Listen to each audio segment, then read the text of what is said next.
sa ating lahat mga ma'am sir. Andito ako sa bayan po ng Balongaw. May sisilipin ako dito along National Road. May power line, water supply, tapos internet. Ano to? Residential commercial lot. Pwede siyang maging commercial dahil may mga commercial dito sa tabi. May mga karinderya, may mga malapit na gasoline station, may hardware, ganyan. So ito, may sukat po na 8,400. So lagay ko po yung exact area nito sa aking screen.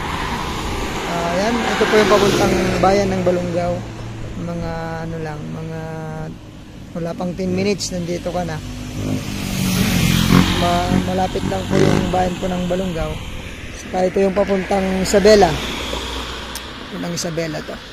So from Tiplex to nasa ano lang, nasa 10 to 15 minutes dito ka na po sa property.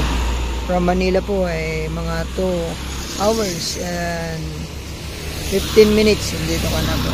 So maganda po itong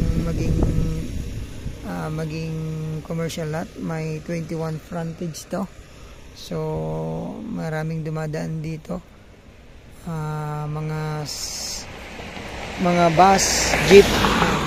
So maraming pwedeng gawin sa property na ito mga ma'ams. So maganda to kasi back to back road siya. Yan po yung boundary. Tapos yun po tilapia lang boundary lang. Tapos back to back road siya sa likod. PNR road. May tanim din na palay ngayon. Tingnan po natin. Baka sakaling magustuhan nyo po. Mga naghahanap po sa akin ito na along National Road. Pwedeng commercial, pwedeng residential. Yan po yung mohon nila.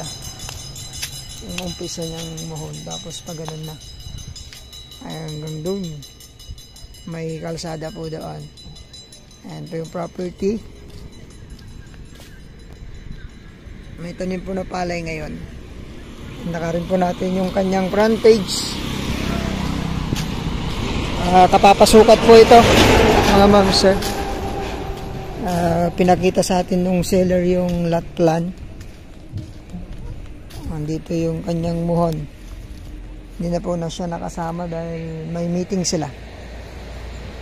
Hanggang dyan pilapil. Ganun.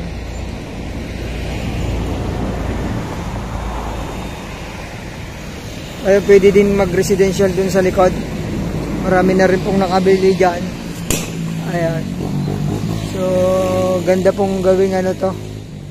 Yun, kahit anong business pwede po dito. Alang, medyo mababa po yung lupa. Magtatabon siguro tayo ng ng mahigit 1 metro.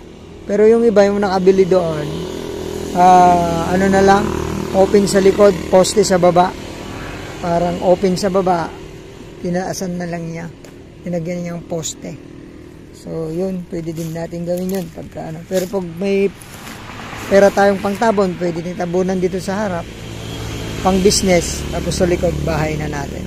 Tapos yun, lapit tayo sa hot spring na mga 10 minutes, nandyan ka na sa hot spring namin. So yun, magandang investment din. Sa mga naghahanap sa akin, baka magustuhan nyo, tawagan nyo ako sa aking numero. At pwede nyo akong i-message sa aking Facebook. Ayan, lalagay ko po sa screen. Ayan, 8,000 mahigit to. Ang papers kasi nito ay tax deck. Kaya ang offer ng seller natin ay hanggang transfer po ng pangalan nyo ng titulo na po ito. So yun, tutulungan tayo ng seller nito. Ito ang sabi niya, pwede ding mag-down muna tapos process yung yung papel. Yan. Pag na-process na yun, so sa mga gustong makipag-negotiate nito, tawagan niyo ako, direct ko kayo agad sa ating seller. Ayun, maraming salamat po. Ingatan po kayo ng Panginoon. God bless po sa ating lahat.